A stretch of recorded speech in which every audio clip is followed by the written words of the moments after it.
Welcome to Basic Brewing Radio for Thursday, November 24th, Thanksgiving. I'm James Spencer. Here at Basic Brewing Radio, we're all about home brewing, making beer at home. Well, this week we begin our conversation with John Palmer, author of How to Brew, about all-grain brewing. In the first half of our chat, we cover the process from milling to mashing.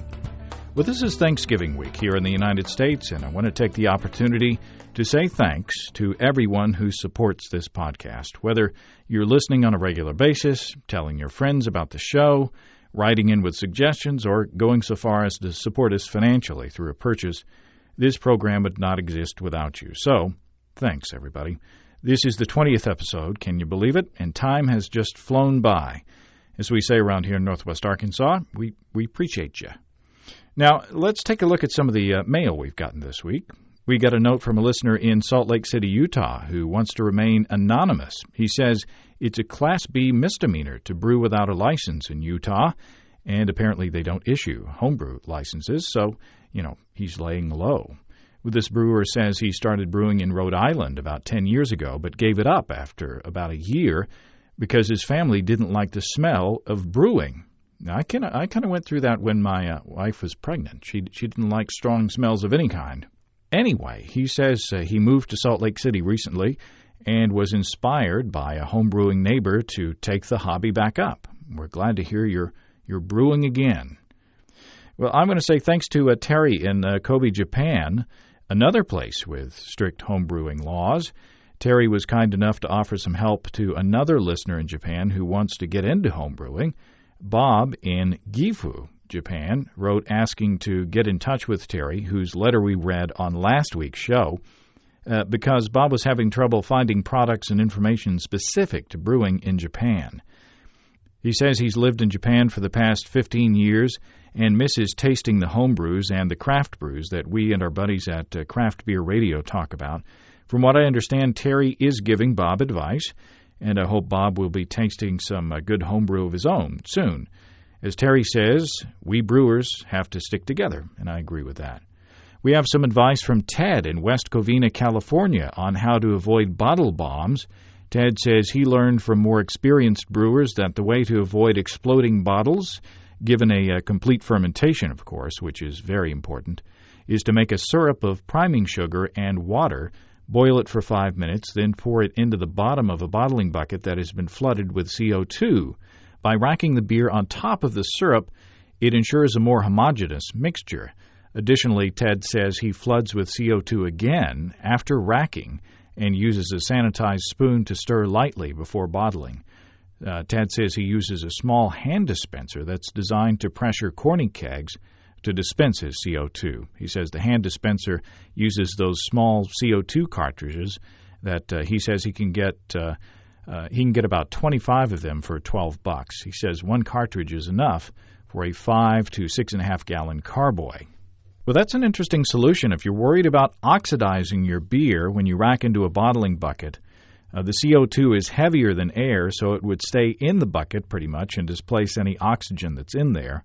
For you beginning homebrewers, using CO2 in this way is going the extra mile, and it's not a necessary step in the process, but it's always good to hear the tricks of the trade that more experienced brewers are using to improve their beers. So thanks for the tip, Ted. Well, that's just a sample of the mail that I've answered this past week. If you'd like to drop us a line, you can send it to james@basicbrewing.com, or you can use the contact form on basicbrewing.com. And please don't forget to tell us where you're from. And speaking of where you're from, there's one more thing I want to pass on to you that could be fun. You may have heard of a service called Frapper, where you can create a map online and have people put sort of virtual pushpins where they are. Well, I've created a Frapper map of the Basic Brewing Radio listeners, and you can check that out by going to the link in the description of this week's episode. Now, I don't benefit financially from this Frapper site, and you don't have to become a member of the site or put your full name in there to participate. But if you want to put a virtual pushpin on the map where you are, I think that'd be kind of fun. Now, on to our interview with John Palmer on the process of brewing with all grain. John Palmer, welcome to the program. Thank you. Now, tell us a bit about your background. How long have you been into brewing, and how'd you get into brewing, and how'd you decide to write books about brewing? I started brewing about 12, 13 years ago in 1993, and I had been interested in doing it for a few years prior to that. I came from Michigan Tech, and up in northern Michigan and northern Minnesota, they drink a lot of what they call Bock beers, but they're actually just dark lagers. And when I moved to Southern California in the late 80s, everything out here was Corona. So I missed dark beer and thought, it can't be that hard to brew myself. So I got started, and my first batch was miserable. It was, of course, I tried to brew an American light lager to, make something that my wife would like drinking too, and it tasted like cidery pond water. It was pretty bad. And what really incensed me was when I took it to the brew shop, and the brew shop owner tasted it, and he goes, "Oh, yeah, this is good beer." I'm like, "No, it's not." So at that time, I got on the internet. Well, what passed for the internet in those days, and people educated me quickly on do's and don'ts. And my second batch was really good. At that point, I decided that a lot of beginners make the same mistakes that I had, and so I wrote up a little document and called "How to Brew Your First Beer," and just listed out all those first batch do's and don'ts, so that that first batch would turn out right. And that's kind of how it all started. And was it the website first, and then the book? Yeah, I had in around 1995. I'd started writing a book. At that time, of course, there's only Miller and Papazian, and I felt a third opinion was needed, a third voice out there. I started writing at that time, and Brewing Techniques was going to publish it, but eventually they went out of business, and I decided to just publish it to the web through the Real Beer page. That seemed to be a good way to get the information out there that I had collected, and thought it'd be real useful. Then about a year later, my wife remarked that it'd be nice if we could make some money off of all my labors. So I started down the road to self-publishing it, and self-published it a year later. Now, the first edition of your book is still online pretty much in its entirety, is it not? Yeah, in fact, I've updated sections of it from time to time. It's serving the purpose that I originally intended. That is, having complete brewing information out on the internet for anybody to use for free. Learn how to brew beer, and then the benefit of that is that once they've spent a couple hours online trying to read it, then they'll go out and buy the hard copy, if they really get interested in the hobby. So I think it serves a good purpose out there for both them and myself. So there is a reason to buy the book. Yeah, in fact, there's actually more information in the hard copy than there is online. And it's difficult to sometimes carry the computer out to where you're brewing. That's true. Yeah, a lot of people don't have the laptops to take out next to the brew kettle. And then if you're out on the patio, it's in the sunshine, you can't read them. And so the book is still, the old technology is still the best. That's right. You can write in the margins, stick little Post-it notes in the pages. That's what mine looks like. And so when you're looking for that little factoid that tells you not to add a half cup of magnesium sulfate to the batch, then you'll know where to find that. Now, before we get into the process of all-grain brewing, we have a question from Sam in Urbana, Illinois, and I wanted to kind of start off with a question from Sam. He says, as an extract with grains brewer, I would like to know why many of the all-grain recipes I see call for producing 7 or 8 gallons of wort for the boil, With extracts and grains, I usually start the boil with about 6 gallons. I don't understand why the extra wort is needed for all grain. And it says, please tell John that his book has been very helpful to me and is my main reference for answers to my questions. Without him, I wouldn't be having the fun I am today with brewing and wouldn't be enjoying some very good home brews with my buddies. So some good praise for you. That's always nice to hear. Yeah. So what about that? Why do the recipes that he reads call for 6 or 8 gallons of wort for the boil, and he usually starts out with 6 gallons of water? It's not that these 7 or 8 gallons is required. It's just that it tends to be generated. Most all grain recipes are based on continuous sparging, or fly sparging as it's sometimes called, and that's where you sprinkle water over the grain bed and attempt to rinse more sugar out of the grain. When you do that, you're continually diluting the wort, and you end up collecting 7 or 8 gallons of wort that you will boil down to 5 or 5.5 gallons to make your intended recipe gravity. Now, if you realize that it's taking you that much sparging and that you're tending to get some astringent flavors out of that much sparging of your grain, you can add more grain to your grain bill and not have to sparge so much to get that level of extract, say in 6 or 6.5 gallons that you could boil to 5. So it's a question of understanding, your efficiency, how much yield you're going to get from your grain, and planning your boiling volume to get to your original gravity. Now, I know that when I brew a batch, I target 7 gallons in the brew pot, because by the time I boil for an hour and then lose some volume with the trube in the kettle when I siphon out, I wind up with 5 gallons in my fermenter.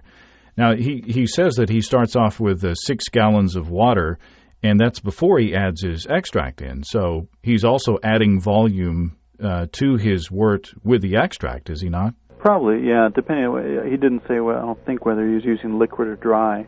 The liquid would add, that much volume to the batch. The dry would add a lot less volume. Also, if he's steeping specialty grain in that water and then taking the grain bag out, he'll lose, a couple quarts there.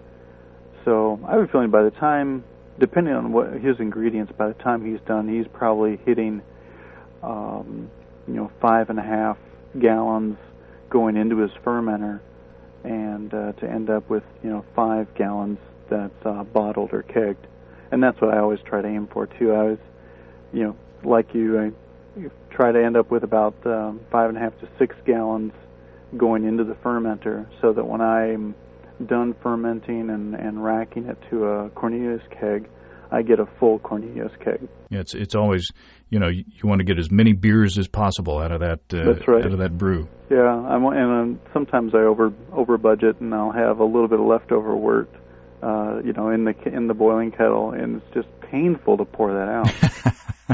Of course, if you were ambitious and knew how to can, you could can that leftover wort and use that for starters later, couldn't you? That's true.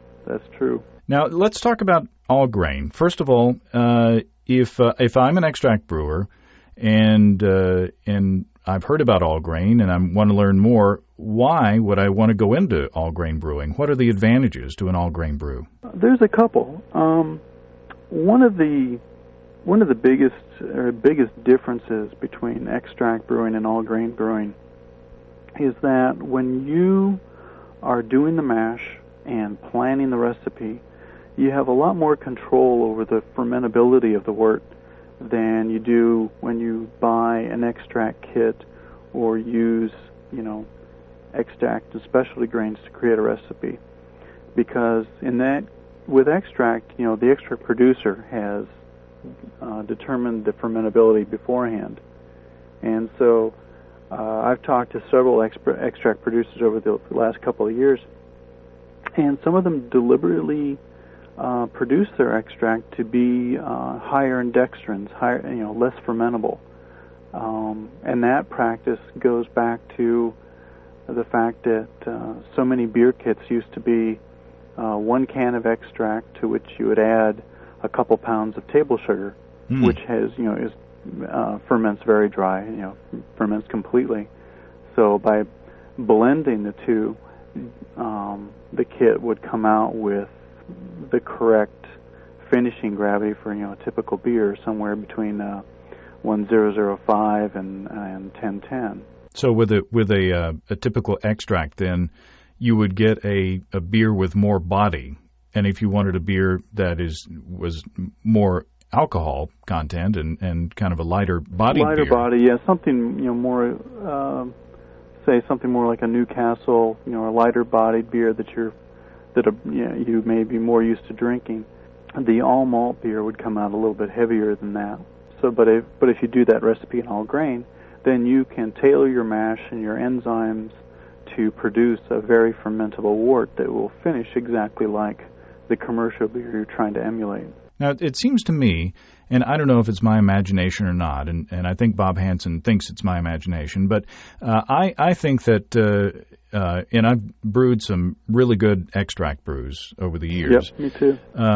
But it seems like the all-grain beers that I've been making are ready to drink quicker. It seems like they reach a more mature stage in bottle conditioning than an extract beer. And and like I say, I don't know if that's just my imagination or if it's, like you said, the extract or the all grain beers that I've been making are of lighter body or of kind of a different mouthfeel. I'm not sure. Do you have an opinion on that? I haven't noticed that myself, and I think it's probably because I just haven't brewed the same recipe, one way and then the other way, to be able to compare the results.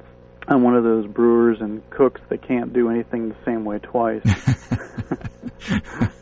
So I'm always got to tweak something. But one of the other differences in extract all grain is that the dehydration process of generating malt extract, strips out some of the volatiles, some of the fresh grain flavors and aromas, I think, out of the extract. So all grain beers tend to be just a little bit brighter in malt character, I think, than the equivalent extract beer. And that's another difference that some people find, and that's one reason a lot of people go to the extract and specialty grain type brewing, is because they can, by steeping specialty malts such as Crystal, they can add back in some of that fresh malt character that they otherwise may be lacking, depending on the extract they're using. That's one comment, and maybe that's what I'm tasting. My friend Steve Wilkes said that when he tasted my first all grain beer, he said, you can really taste the grain in this, and it's wasn't an off flavor at all. It's just kind of a fresher, more kind of grainy taste. One thing that is kind of a barrier to people in going from extract to all grain is, oh gosh, well I've got to buy a bunch of extra equipment to do that, don't I? Well, what exactly do you have to buy or get into to get into all grain brewing? The first thing they're going to do is build a mash lauter tun out of a picnic cooler, because that's your mashing vessel, for using the all grain method. The other thing they're going to need is they're going to need a large boiling pot to boil all the wort. And I recommend like an 8-gallon aluminum stock pot. You can get these at restaurant supply stores, some of the warehouse grocery stores. And the advantage of aluminum is that it conducts heat a lot better. You can often put it over 2 burners on your kitchen stove to heat it more efficiently. And the aluminum makes sure that you don't get hot spots that can scorch the wort. The porcelainware or enamelware pots, the steel ones that everybody uses for canning and such, those are a lot cheaper, but their heat conductivity isn't as good, and you do tend to get some scorching on the bottom of those, especially when you're trying to do a real full volume boil. Getting 6 gallons to boil on the stove, it takes quite a bit of heat. So the two pieces of equipment you're going to need are a larger boiling pot and then a cooler mash lauter tun. And then you can use your old boiling pot, which is probably like a 5-gallon pot, to, say, heat up your sparge water that you're going to use in the mash. And you can really use your imagination as far as what you devise for your mash and lauter tun. I've heard of people using just simple plastic buckets to mash in, and putting a sleeping bag around them for insulation.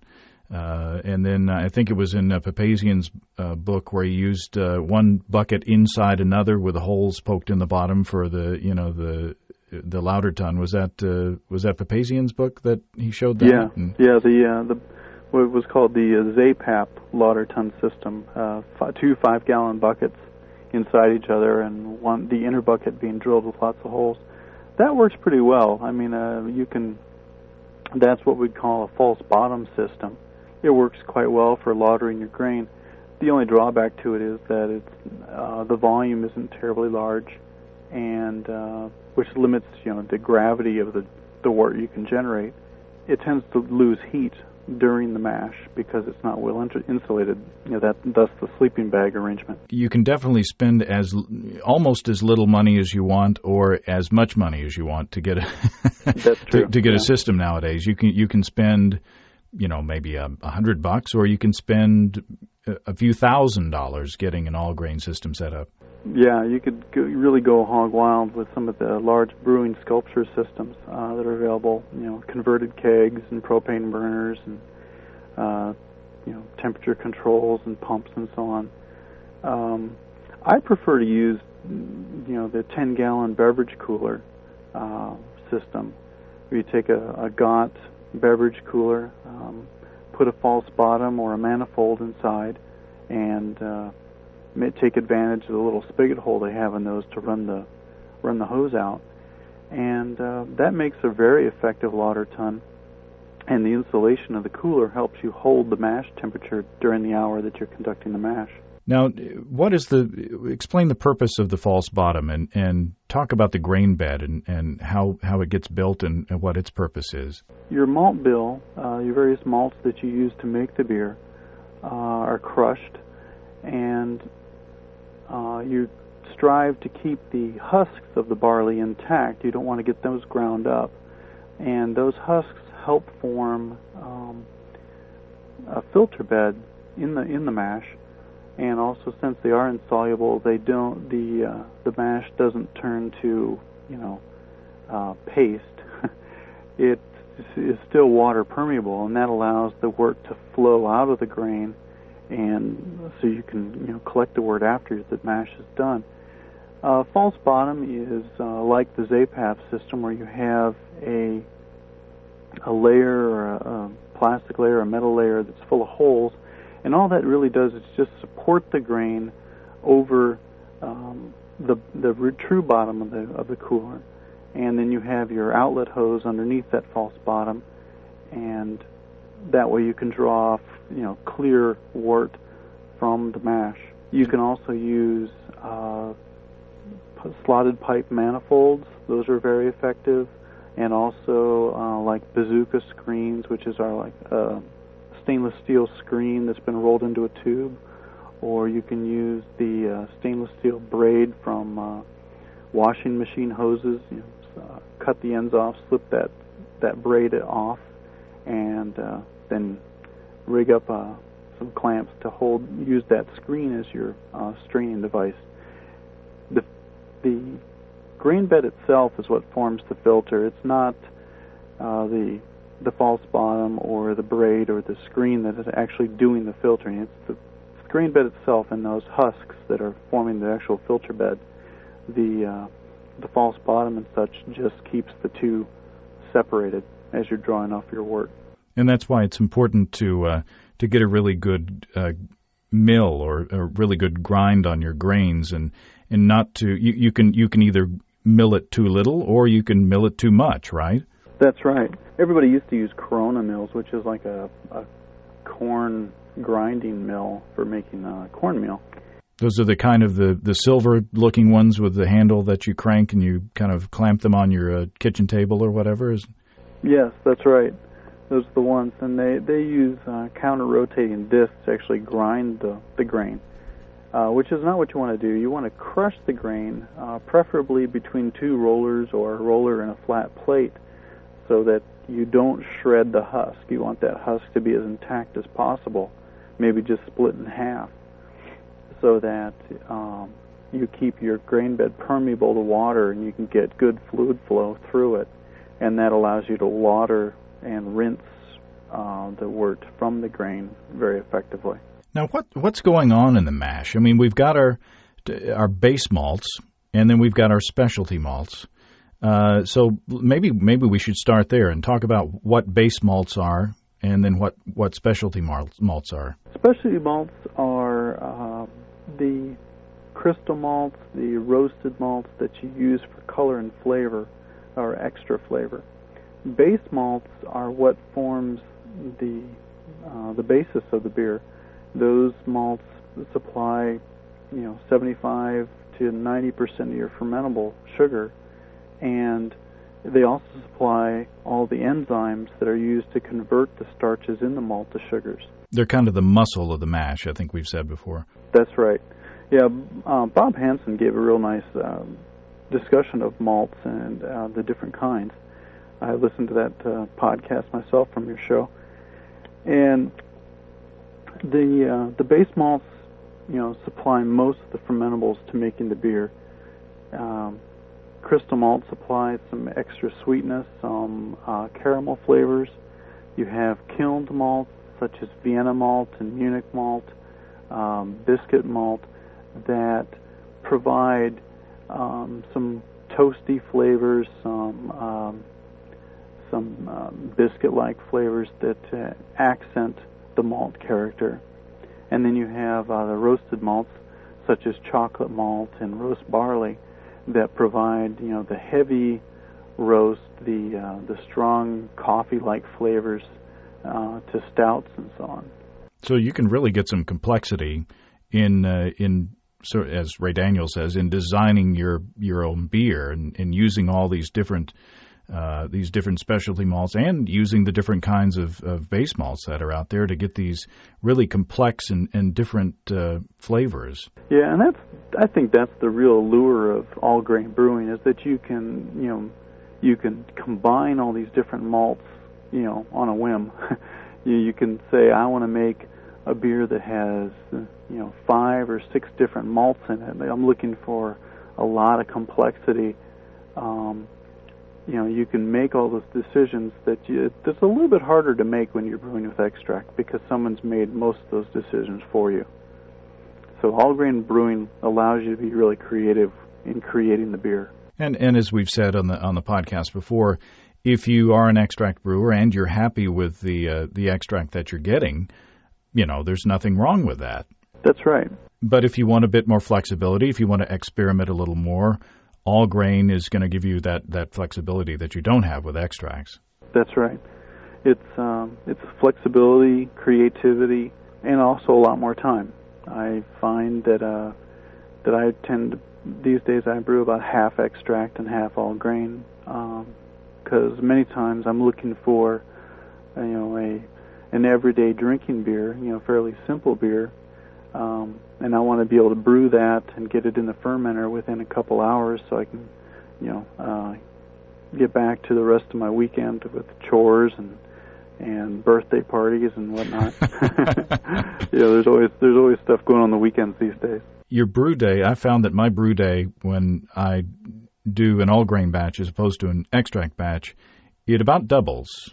I think the shortest brew day that I've had for, including setup and cleanup at the, setup at the beginning and cleanup at the end, I think the shortest all grain day that I've had was like 5.5 hours. Yeah, 5-6 hours is about right for me too.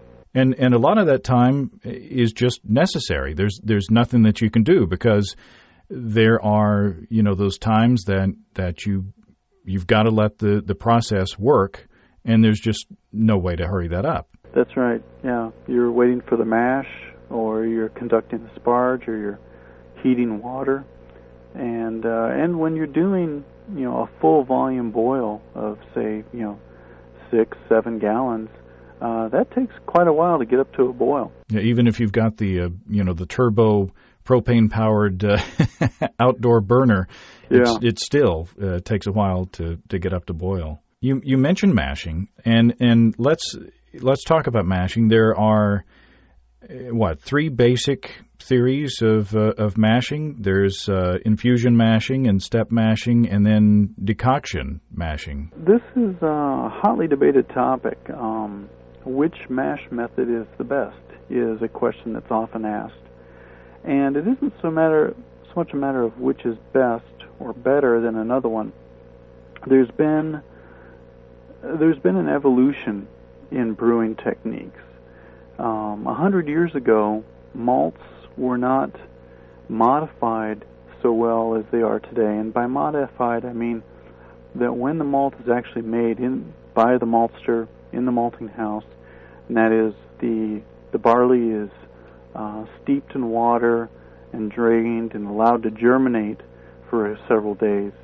The maltster observes the barley corn and watches as the little plant shoot starts to grow in that barley seed, and they judge the amount of growth that's occurring in that malt. And when they feel that it's gotten far enough, then they dry the barley out to stop the process. And in that time, the starches that the brewer is looking to use, those have become unlocked from a protein carbohydrate matrix that they're kind of bound up in. The amount of enzymatic unlocking that occurs during the malting process is what we refer to as the modification, how well those starches have been released. And perhaps Bob had talked about this in your earlier show. 100 years ago, malts were not as well modified as they are today. It was harder to extract the starches from the malt, harder to get that starch into solution and convert it into sugars. So that's when the decoction mashing process was developed, where you would take your mash, you'd take about a third of that mash out into a separate pot, and you would leave most of the liquid behind. You'd just get mostly a heavy grain portion, and you would raise it up to a conversion temperature, which is about 150 degrees F, and allow that to convert partially. Then you would bring that to a boil, and then take that boiling hot cereal and put it back into your mash tun, and use that to help bring the main mash up to the conversion temperature. And then they would take another portion of that mash out and do the same thing. Heat it to conversion, bring it to a boil, add that back to the main mash. And part of the function of bringing it to a boil was it really helped break up those malt starches, so that when it was added back to the main mash tun, where all the liquid was and where most of the enzymes were in solution, the enzymes were better able to act on that cooked cereal to convert the starches to sugars. That's the decoction mashing process. Meanwhile, in the UK, they were working with malt that had been modified more. They kilned it a little bit longer, malted it a little bit longer, and it was more modified and didn't need to be boiled like the decoction, like the lesser modified malts that the Europeans used that had to be decoction mashed. They could go through 1 or 2 temperature rests by infusion, that is, adding boiling water to the mash to take the mash from, say, 140 degrees Fahrenheit for what we call a beta amylase rest, up to the 150 degrees for the alpha amylase rest, and then even higher up to like 156, 157 to kind of deactivate the beta rest a little bit, the beta amylase, that is, enzyme, and focus on the alpha amylase enzyme, and make a little bit heavier bodied beer that way, a little bit less fermentable. That's referred to as stepped infusion mashing, where you take it through different temperature rests by adding boiling water to the mash. But that represents, time and energy use in the brewery, and brewers wanted to be able to achieve beer in one infusion step, and so they wanted malt that was more modified, that would respond to a single infusion and convert all the starches to sugars, and be more efficient in the brewing process. And so today's malts are what we call well modified, and they can be fully converted with a single temperature infusion, and that temperature varies from 150 degrees up to 158 degrees, depending on the fermentability of the wort that you're looking for depending on the style of beer you're making. So this is where you can get the customized feel that we were talking about before. Yeah. All the enzymes have different temperature and pH optimum ranges, and so you can look at those enzyme ranges and help design your beer. You can design the fermentability of the wort, the body of the beer, the residual sweetness of the beer, and you can also, of course, use different malts in your grain bill to help drive a particular style. Now, let's talk a bit about the enzyme rests. I mean, you can, if you are just getting into all grain, you don't have to worry about taking your mash to different temperature levels. You can just hit the one temperature level that converts the starches to sugars. Right. Right. And then, you don't have to worry about all the other rests. And That's you can right. get a good beer. Yeah, single temperature infusion mashing at 150 to 158 degrees Fahrenheit will do the mash for you. You can put your crushed grain in your lauter tun, in your mash tun, pour in the hot water, and you can. There are equations that can help you drive your target temperature. Let's say if you're looking for 155 degrees Fahrenheit mash temperature, there are equations that will tell you how hot to make your infusion water to achieve that temperature, and those equations are fairly accurate. So you typically want water that's about 15 degrees over your target temperature. And if you're not a math whiz, there are computer programs out there, like I'm not a math whiz. And Right. I've There's got a lot of software out there these days that can do it for you. I've even got one on my PDA, that I can have out there on the patio to help me figure out these temperatures. So don't be afraid. That's right. You can make all grain brewing as complicated as you want or as simple as you want. Charlie Papazian excels in making all grain brewing simple. There are other people that excel in making it very complicated, and they've got some outstanding beers to show for it. And you can brew outstanding beer with any method. That's one of the really nice aspects of this hobby.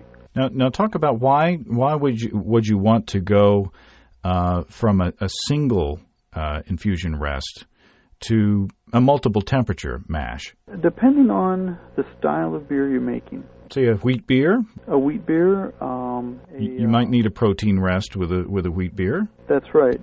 Protein rest. That temperature range is about 45 to 55 degrees Celsius, or 115 to 130 degrees Fahrenheit. There you have what we call the proteinase enzymes and peptidase enzymes that make your long-chain proteins soluble, and then the peptidase enzyme breaks up those soluble proteins into very small proteins and free amino nitrogen, which are yeast nutrients. And when you're working with a malt such as wheat malt that has a lot of protein in it, that amount of protein in the mash can make it difficult to lauter, difficult to extract the wort from the grain bed. So you can do a protein rest during your mash that helps break up that protein and reduce the body of the beer. And it may also help with the chill haze. That's right. Yeah, I mentioned the making the insoluble proteins soluble. When you have insoluble proteins, those are the proteins that can cause haze. And so you break up those proteins with the protein rest, and you can achieve a clearer beer. So you could add the protein rest, and there are other rests along the thermometer to do different tasks, and you can do that either. You can raise the temperature of and you want to go from lower temperature to upper temperature, and not the other way around. Yeah, let me talk about the carbohydrate conversion a little bit. There are two enzymes, the beta amylase and the alpha amylase enzyme, that do the bulk of the conversion of starches to sugars. Now, barley starch can't be acted on by these enzymes until it's becomes soluble in the mash, until it becomes what we call gelatinized. When it's in the seed, it's a very crystalline, hard material, and the enzymes can't get in there to get access to the starches. So you've got to crush it up, soak it in water, and as you approach 60 C, which is, how much is that? 140 degrees Fahrenheit, there we go. That's when your starches start becoming soluble at 140 to 145, 149 degrees Fahrenheit, 60 to 65 C.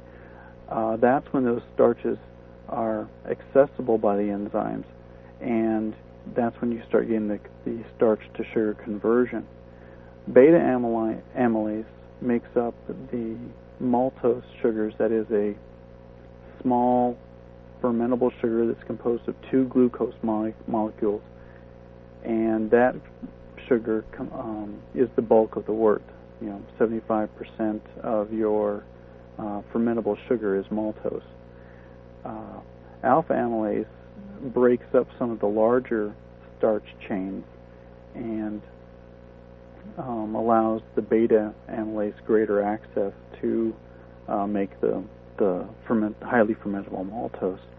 So that's the combination of those two plus a third enzyme called limit dextrinase that really help break down the starches into fermentable sugars. And all of those enzymes, those three enzymes, start working at 140 F, 60 C, and work up through 155, 158 degrees Fahrenheit. Beta amylase becomes denatured at 65 C, which is 150 degrees Fahrenheit. So it's really on the tail end of its temperature range. And so your mash conversion temperatures start at 150 degrees Fahrenheit or 65 C and go up to about 70 degrees C or 158 degrees Fahrenheit. By using those two enzymes and the temperatures they're most comfortable working at, beta down at 150 degrees Fahrenheit, alpha a little bit higher, you can tailor the fermentability of the wort that way.